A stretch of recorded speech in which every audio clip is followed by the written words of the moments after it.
Buenas tardes, soy Hugo Garrido, vengo de la Fundación Ciudadana Cibio y para cerrar este bloque voy a presentar un caso práctico de periodismo de datos, cómo se puede usar los datos para contar historias. España en Llamas nació por el interés de un ciudadano, que como curiosidad es ingeniero de telecomunicaciones, pero bueno, en su vertiente como ciudadano estaba preocupado después del otoño de 2011, que fue especialmente difícil en su comunidad, el gallego, sobre el tema de los incendios. Entonces decidió, aparte de lo que había en los medios, pues quería ver si realmente su comunidad autónoma era la que más lo sufría o era una sensación creada por los medios de comunicación. Se puso en contacto con el Ministerio de Medio Ambiente después de varias peticiones, 3 meses. Bueno, quien haya trabajado con las administraciones, que muchos aquí saben que no es fácil, y finalmente se los dieron. La sorpresa viene porque, bueno, en España no hay un marco legislativo que les obliga a publicar, por lo tanto, no publican de forma proactiva las administraciones y además no hay una ley de acceso a la información pública que les obligue en caso que el ciudadano se lo pida. La única excepción que tenemos es la Ley 27/2006 de Derecho de Acceso a la Información Medioambiental. Se incorporó por directiva europea y, bueno, se supone que en un mes, si pedimos datos de carácter medioambiental, nos los deberían facilitar. Cuando tuvo los datos, los había pedido para 2001 a 2010, 2011 lo incorporamos después en el proyecto, y entonces en el total que tenía estaba trabajando en una base de datos que contenía información de más de 180.000 incendios y más de 150 campos para cada fuego. Esto ahora, cuando os enseñe, bueno, una curiosidad.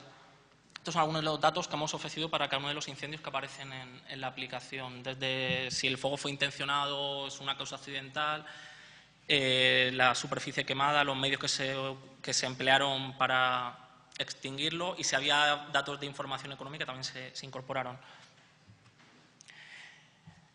Bueno, una curiosidad. En el portal datos.gov.es de la Administración Española aparece enlazado España en Llamas como un proyecto Open Data. No es Open Data.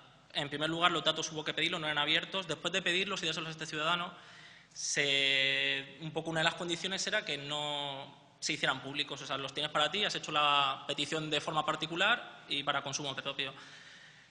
Empezamos a desarrollar el proyecto, un poco obviando esto, no hubo mayor problema. En la parte de investigación periodística, una de las fuentes que quisimos consultar era el Ministerio de Medio Ambiente, por el interés obvio. Después de llevar casi un año trabajando varias llamadas, la única respuesta que recibimos de la responsable política en materia de incendios forestales, la directora general de Desarrollo Rural y Política Forestal del Ministerio, fue una llamada de teléfono con la mujer bastante alterada, que cómo tenemos esos datos, por qué se nos habían hecho públicos, qué funcionario los había facilitado, porque había una investigación interna para una especie de caza de brujas. Claro, como vemos el marco, encima, si no hay obligación, la gente que lo hace van detrás de ellos, pues el panorama es el que tenemos. Y luego, bueno, como curiosidad, el formato en el que lo pasaron al propietario, la base de datos estaba en Access y nos la dieron tal cual. Suponemos que es con lo que trabajan ellos. Por el interés del foro, antes que nada, bueno, yo estoy aquí un poco de outsider con el tema respecto a los temas que se han tratado aquí, así que voy a intentar ser lo más preciso posible, pero si cometo algún fallo, ruego que me disculpen. Para convertir la base de datos de Access a MySQL fue un pequeño script que vimos por ahí por internet. Bueno, el desarrollador lo eligió, hay muchas alternativas. De hecho, MySQL da la opción para hacer las importaciones a las migraciones y hacer la conversión, pero bueno, se hizo de esa manera. Lo de ponerlo de la licencia Creative Commons, la persona que desarrolló esto no tenía una licencia de open source software directamente, sino que ofrecía el script como si fuera un documento escrito y la licencia con la que lo compartía. Luego el tema de las coordenadas. Aclarar antes de nada, de los 150 datos que teníamos para cada incendio, evidentemente todos no los podíamos mostrar y todos no tenían el mismo interés, entonces se hizo una selección de ellos para empezar a trabajar y poder meterlos en la aplicación. Uno de ellos era las coordenadas geográficas de las localizaciones donde se iniciaban los incendios y de los municipios donde se iniciaban estos incendios. Se hizo la conversión también mediante un script, una cosa muy sencilla. Y luego la base sobre la que montamos el mapa. Aquí tenemos 2 opciones, usar Google Maps o OpenStreetMap. La idea inicial cuando se montó este proyecto y se estuvo hablando con 2 grandes medios, El País y El Mundo, entonces cada uno tenía sus peticiones, sus requisitos y lo otro era lo íbamos a integrar en la página web de uno de estos medios y entonces había que hacer algo muy ligero y te condicionaba. En principio apostamos por OpenStreetMap por cuestiones obvias. Nos encontramos con el plazo que teníamos para desarrollarlo era muy pequeño, para salir, bueno, esto por dar a conocer las fechas, se empezó a mover sobre mitad de julio, en plena campaña ya de incendios, y queríamos salir para finales de julio, primeros de agosto, entonces iba muy pillado. Tuvimos problemas con OpenStreetMap para eliminar algunos elementos que tenía, pues como pueden ser las líneas fronterizas entre comunidades autónomas, pero sobre todo las líneas que delimitaban las fronteras marítimas eran de un color muy similar al verde que tenían para los espacios naturales y luego para el que usábamos para diferenciar los incendios. Entonces la visualización no era buena. Luego el rendimiento nos dimos cuenta que sobre Google Maps era mejor y una de las funcionalidades que queremos ofrecer en la aplicación era por el factor localista que tenemos, siempre nos gusta mucho lo que pasa en nuestro pueblo, entonces puedes buscar dentro del mapa y la opción de autocompletar con OpenStreetMap era más compleja de implementarla. Para hacer la visualización cogimos como servidor de imágenes, estaba Google Maps y lo que se hizo fue, hicimos una selección de incendios por optimizar la aplicación porque si no tardaba mucho en cargar y era muy poco manejable. Y el criterio fue el siguiente, cogimos los incendios de 100 o más hectáreas, que son solo, no llegan a 1.700 de estos más de 180.000 que estamos hablando, pero representan más del 60% de toda la superficie que se había quemado en España en este periodo. Usamos librerías de JavaScript de 3 para hacer la visualización. No trabajamos tampoco con sistemas gestor de base de datos. Lo que hicimos fue extraer los datos que queríamos de los incendios que queríamos y se ataca directamente sobre un CSV donde está volcada toda la información. Y jQuery para completar los controles de la aplicación y algunos procesos auxiliares. Vale, he venido aquí a hablar de periodismo de datos, ¿dónde están las historias? Una vez que pusimos sobre el mapa los incendios, tal como están localizados, empezamos a hacer algunos análisis. En el periodismo, nada que ver con inteligencia de negocio, ni bueno, son las antípodas a todo lo que se está explicando aquí. Es todo mucho más artesanal y más precario. Principalmente íbamos buscando correlaciones y el análisis pues con hojas de cálculos y tablas dinámicas, principalmente donde fuimos buscando pequeñas historias. Entonces, de cara a los medios de comunicación, los tiempos de exposición del usuario, tú lo puedes hacer muy bonito, pero la realidad y están las métricas, que si una persona está más de 2 minutos mirando una página, te puede dar con un canto en los dientes. Entonces, teníamos que ofrecer una forma de consumo rápido, como una gran fotografía del fenómeno de los incendios y luego dar la opción, ya si el usuario quería entretenerse y jugar más, pues ahí estaban los datos.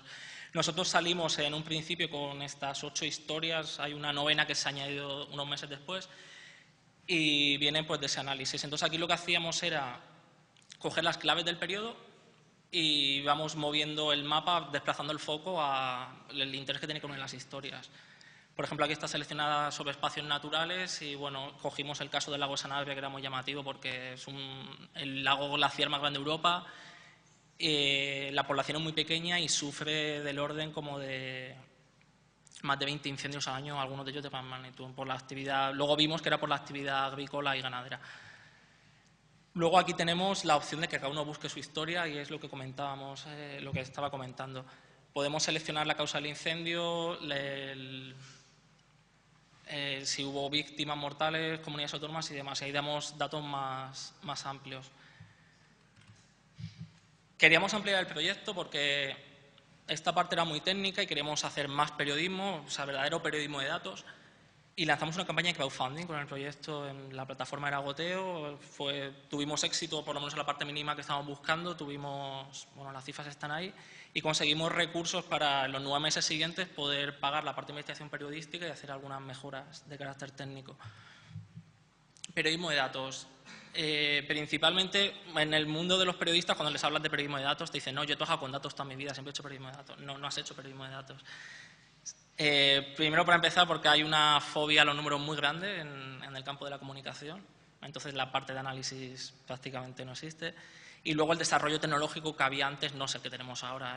Antes era impensable. A lo mejor, tal y como hemos trabajado nosotros con este volumen de datos de incendios, era impensable hacerlo hace unos años, o por lo menos de una manera tan sencilla, para integrarlo en una redacción, en un medio.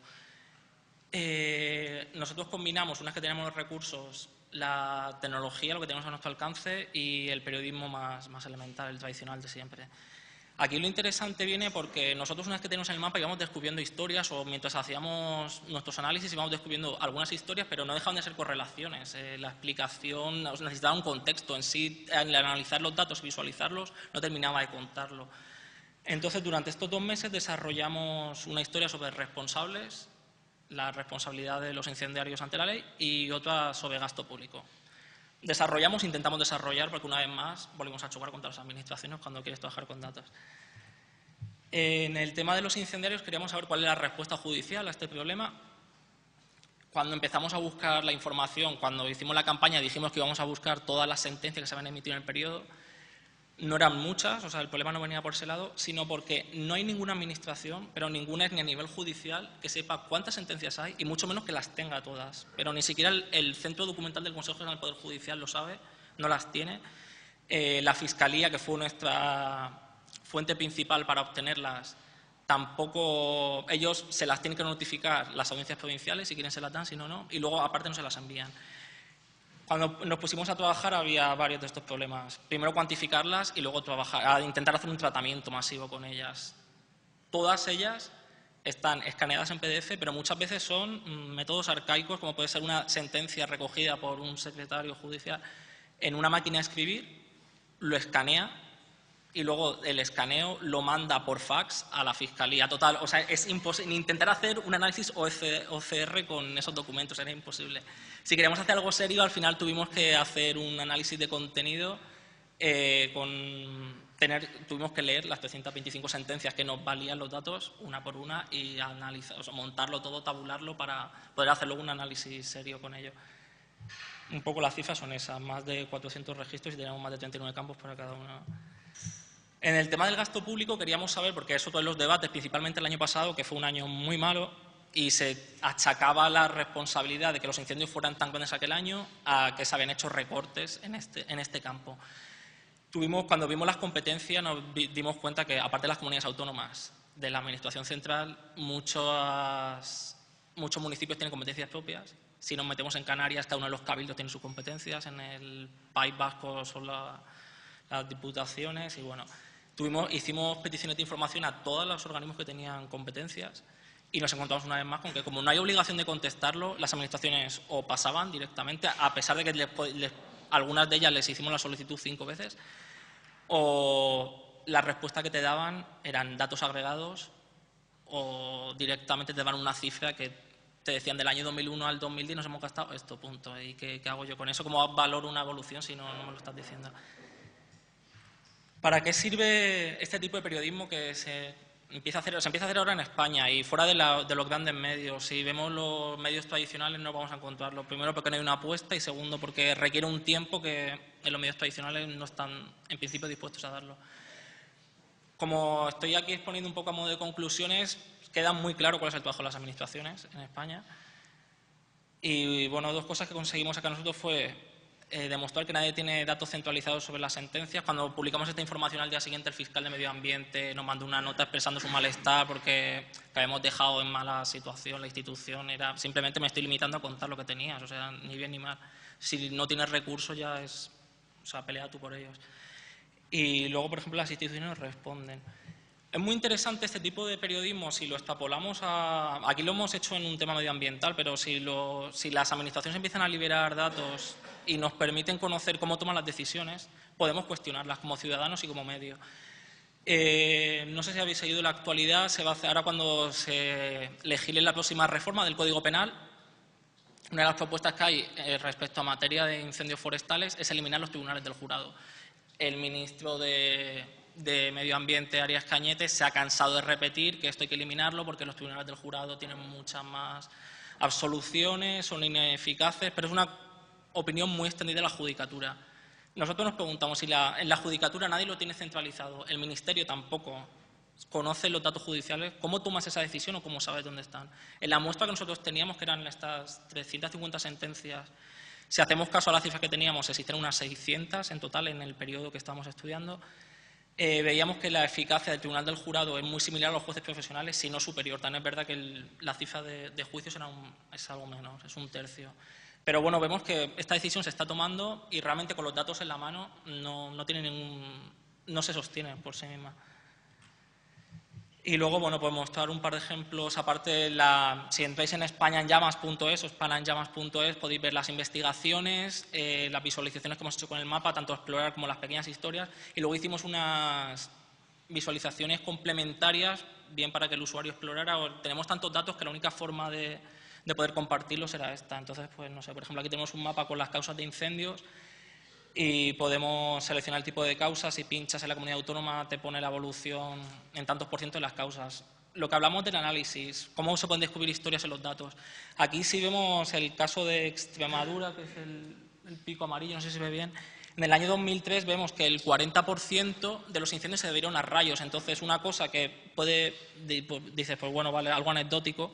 Si luego te pones a analizarlo, y lo interesante en las redacciones, en los medios, que el hecho de coger estos datos grandes, representarlo gráficamente de forma agregada, te pueden descubrir una historia puntual o una historia grande. En el caso de Extremadura lo que pasó fue que en tan solo 48 horas, por cuestiones climáticas, hubo una tormenta de rayos secos y se quemaron más de 18.000 hectáreas, que representan, si no recuerdo mal, es alrededor de un 30-33% de todo lo quemado en 11 años, tan solo en 2 días. Entonces, hay historias muy potentes, ya depende los datos que manejes y, bueno, la pericia de cada uno, pero eso es lo que tenemos. Y luego, bueno, otra curiosidad, esto está hecho con D3, es a partir de los datos que tenemos de tiempos de intervención de los medios de las comunidades autónomas, pues cuánto tardaban en llegar, cuánto el de incendios, es un ranking con las comunidades. Al final, el trabajar con los datos nos ha permitido, bueno, estos son los retornos que tuvimos, que ofrecimos en la campaña de crowdfunding, nos ha permitido ser un paradigma de buenas prácticas en un tipo de periodismo que está ahora en boca, por lo menos en el ámbito de los medios, en boca de todo el mundo. En España se hace muy poco. Demostramos que se podía hacer, aparte con muy poquitos recursos.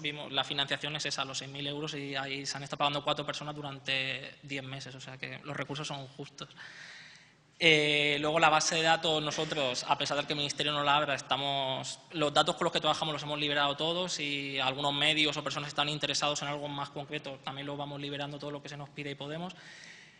Y luego el código de la visualización, lo que hemos hecho con Google Maps y demás, está todo en un repositorio de GitHub, accesible para quien quiera, lo puede reutilizar. Y por último, pues bueno, como detalle, comentar la base de datos que hicimos nosotros de sentencias. Lo interesante, las administraciones tienen esa información, en nuestra la hemos pagado, y ellos, por desidia, porque no tienen interés, no la centralizan.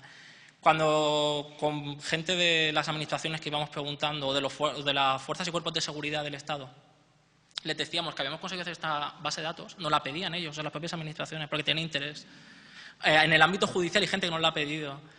¿Cuál es el problema que hemos tenido? No la hemos podido publicar, ni no ha podido ver la luz, salvo el análisis que hemos hecho por la Ley de Protección de Datos española, que es muy rigurosa. Y luego, aparte, la directiva que hay el reglamento que hay de reutilización de sentencias aquí en España, en el ámbito judicial, el Consejo General del Poder Judicial, nadie sabe muy bien por qué, tiene muy limitado el uso masivo de sentencias, por tema como poco más de propiedad intelectual. Luego hay un reglamento para las grandes editoriales, que son las que hacen negocio con ello. Y por terminar ya, las grandes editoriales, el reglamento que sacó el Consejo General del Poder Judicial dejaba más o menos claro la reutilización de las sentencias. Sí es verdad que era muy ambigua en algunos aspectos que podían ser los más espinosos y les daba fuerza de cara a un litigio. Cuando sacaron este reglamento, las editoriales judiciales tardaron muy poquito en impugnarlo, se pronunciaron ante el Tribunal Supremo, el Tribunal Supremo resolvió como en 6 meses dando la razón a las editoriales, o sea, tiraron abajo el reglamento, porque decían que les creaba perjuicio a la hora de competir en un mercado libre. Y luego, por último, ya por terminar, en España no gastamos mucho dinero en las administraciones para que los propios jueces puedan acceder a estos sistemas de las editoriales judiciales y leer sentencias que ellos han dictado ellos mismos. Bien porque han trabajado siempre con ello, que es a lo que alegan, y nos preguntamos si hay un buscador del CENDOC, que es el Centro Documental del Poder Judicial, que se supone que podría hacer la labor que hacen las editoriales judiciales, ¿por qué no lo mejoramos? En el reglamento que se impugnó por parte de las editoriales, uno de los puntos que ellos explicitaban es que al ser administración no podían hacer un producto que compitiera comercialmente con las empresas privadas. Y terminó. Y esa es la explicación que han dado, y en base a eso alegaron y se tiró abajo. Y bueno, por terminar, la Fundación Ciudadana Civil a la que pertenezco se creó hace 1 año y medio. Promovemos la transparencia y la apertura de datos para una ciudadanía activa. Y estos son algunos de los proyectos que hemos desarrollado, muchos de ellos con datos públicos. El indultómetro es en base a un raspado del Boletín Oficial del Estado del año 96, porque fue cuando cambiaron el formato de todos los indultos que se han concedido y hay mucha información sobre ello.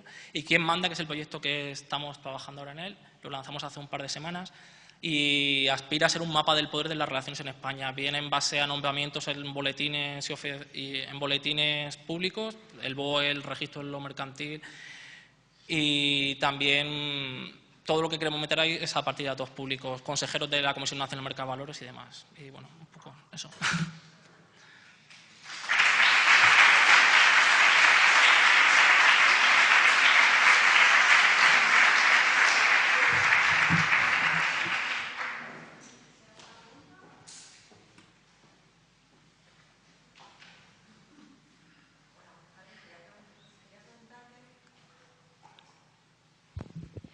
Ahora, quería preguntarte 2 cosas. Una relacionada con el tipo de vegetación, si la tenéis, si por ejemplo son 10 hectáreas, 10, 100, 200 hectáreas de pastos o de monte bajo o de bosque, si se hace una ponderación de lo que eso puede suponer, tanto económicamente, los perjuicios económicos, como pues a la hora de valorar. No es lo mismo, por ejemplo, veía en el gráfico que aparecían todos los incendios de más de 100 hectáreas, pero no veía que hubiese una decantación respecto al tipo de vegetación en ese gráfico que ponías, en esa imagen.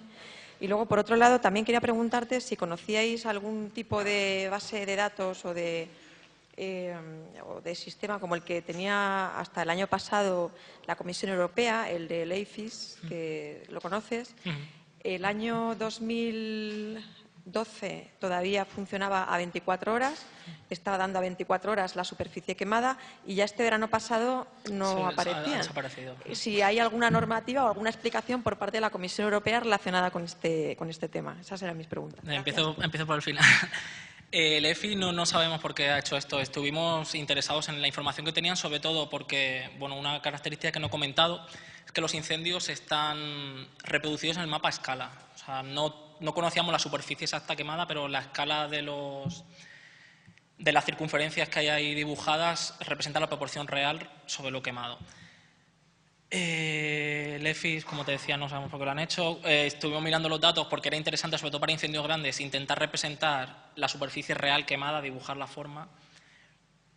Nos encontramos con un problema y era que necesitábamos una licencia de uso comercial para poder utilizarlo. Y como te digo, no sabemos por qué ha desaparecido esto. Y luego lo que me comentabas era el EIFIS, lo de la Comisión Europea.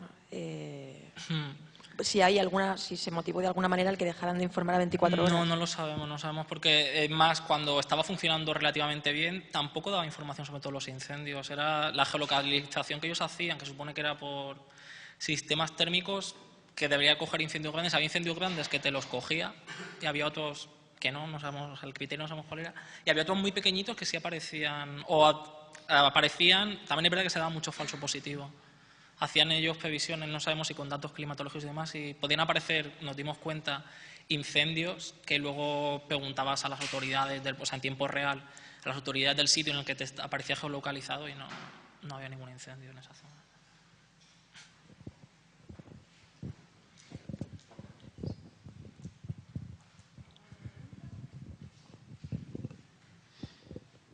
¿Alguna más? Bueno, pues damos paso a la mesa redonda. Invito otra vez a subir a Iván, a Diego, a Emilio y a Alberto, por favor.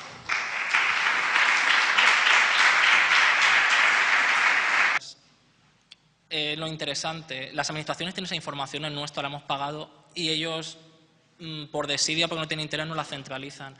Cuando con gente de las administraciones que íbamos preguntando, o de las fuerzas y cuerpos de seguridad del Estado, les decíamos que habíamos conseguido hacer esta base de datos, nos la pedían ellos, las propias administraciones, porque tienen interés. En el ámbito judicial hay gente que nos la ha pedido.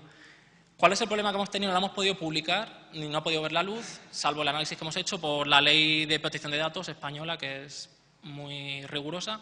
Y luego, aparte, la directiva que hay el reglamento que hay de reutilización de sentencias aquí en España, en el ámbito judicial, el Consejo General del Poder Judicial, nadie sabe muy bien por qué, tiene muy limitado el uso masivo de sentencias, por tema como poco más de propiedad intelectual. Luego hay un reglamento para las grandes editoriales, que son las que hacen negocio con ello. Y por terminar ya, las grandes editoriales, el reglamento que sacó el Consejo General del Poder Judicial dejaba más o menos claro la reutilización de las sentencias. Sí es verdad que era muy ambigua en algunos aspectos que podían ser los más espinosos y les daba fuerza de cara a un litigio. Cuando sacaron este reglamento, las editoriales judiciales tardaron muy poquito en impugnarlo, se pronunciaron ante el Tribunal Supremo, el Tribunal Supremo resolvió como en 6 meses dando la razón a las editoriales, o sea, tiraron abajo el reglamento, porque decían que les creaba perjuicio a la hora de competir en un mercado libre. Y luego, por último, ya por terminar, en España no gastamos mucho dinero en las administraciones para que los propios jueces puedan acceder a estos sistemas de las editoriales judiciales y leer sentencias que ellos han dictado ellos mismos. Bien porque han trabajado siempre con ello, que es a lo que alegan, y nos preguntamos si hay un buscador del CEN2, que es el Centro Documental del Poder Judicial, que se supone que podría hacer la labor que hacen las editoriales judiciales, ¿por qué no lo mejoramos? En el reglamento que se impugnó por parte de las editoriales, uno de los puntos que ellos explicitaban es que al ser administración no podían hacer un producto que compitiera comercialmente con las empresas privadas. Y terminó ahí. Y esa es la explicación que han dado y en base a eso alegaron y se tiró abajo. Y bueno, por terminar, la Fundación Ciudadana Civil a la que pertenezco se creó hace 1 año y medio. Promovemos la transparencia y la apertura de datos para una ciudadanía activa. Y estos son algunos de los proyectos que hemos desarrollado, muchos de ellos con datos públicos. El indultómetro es en base a un raspado del Boletín Oficial del Estado del año 96, porque fue cuando cambiaron el formato de todos los indultos que se han concedido y hay mucha información sobre ello. Y Quién manda, que es el proyecto que estamos trabajando ahora en él, lo lanzamos hace un par de semanas y aspira a ser un mapa del poder de las relaciones en España, bien en base a nombramientos en boletines públicos, el BOE, el registro de lo mercantil, y también todo lo que queremos meter ahí es a partir de datos públicos, consejeros de la Comisión Nacional del Mercado de Valores y demás. Y bueno, un poco eso.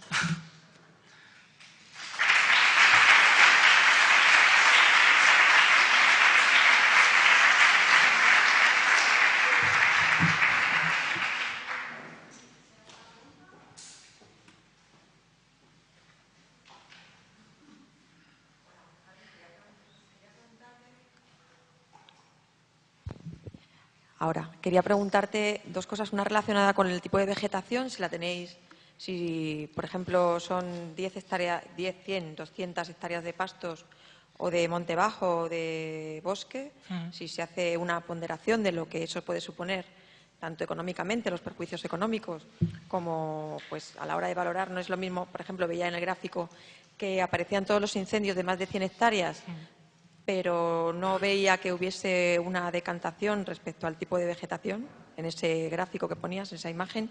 Y luego, por otro lado, también quería preguntarte si conocíais algún tipo de base de datos o de sistema como el que tenía hasta el año pasado la Comisión Europea, el del EIFIS, que lo conoces. El año 2012 todavía funcionaba a 24 horas, estaba dando a 24 horas la superficie quemada y ya este verano pasado no aparecían. Si hay alguna normativa o alguna explicación por parte de la Comisión Europea relacionada con este tema. Esas eran mis preguntas. Empiezo por el final.